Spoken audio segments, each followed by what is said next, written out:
మకర రాశి వారికి ఈ ఆంగ్ల సంవత్సరం ప్రారంభం నుండి మరియు ఉగాది పండగ నుంచి ఆదాయ వ్యయాలను ఒకసారి గమనిద్దాం.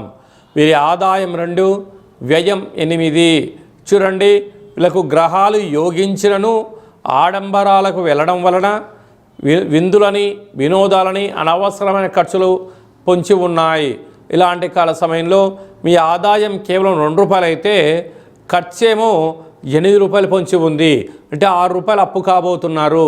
ఇలాంటి కాల సమయంలో ఆధ్యాత్మిక చింతన, దీపం ఉండగానే ఇల్లు చక్కబెట్టుకోవాలి, లేకపోతే స్థిర చరాస్తులు పోగొట్టుకోవడం, అప్పుల పాలు అయ్యే పరిస్థితి అధికంగా ఉంటుంది. స్వతహాగా మీకు తెలిస్తే చేయండి, లేదు తల్లిదండ్రుల మాట, గురువుల మాట, విజయ పారంపర్యంలో ఉండబడిన వారి యొక్క సలహాలు తీసుకోవడం వలన అనవసరమైన ఖర్చులు తగ్గించుకునే పరిస్థితి అధికంగా ఉంటుందని చెప్పి గమనించగలగాలి.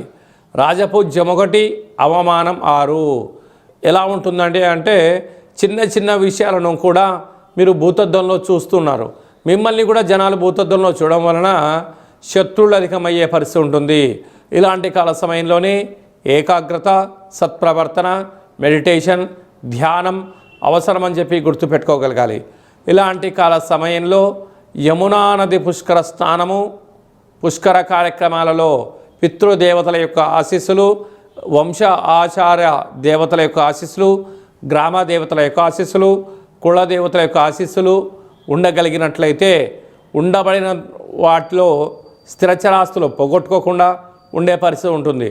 డాక్టర్లు, సాఫ్ట్వేర్ ఉద్యోగస్తులు, హార్డ్వేర్ ఉద్యోగస్తులు, వ్యవసాయ సోదరీమణులు, ఆహార ఉత్పత్తులు, హోటలు, మధుర భాండ వ్యాపార కార్యక్రమం చేసేవారందరూ ఎంతో ఓపిక, పట్టుదల, సహనం అవసరమని చెప్పి గుర్తు పెట్టుకోగలగాలి.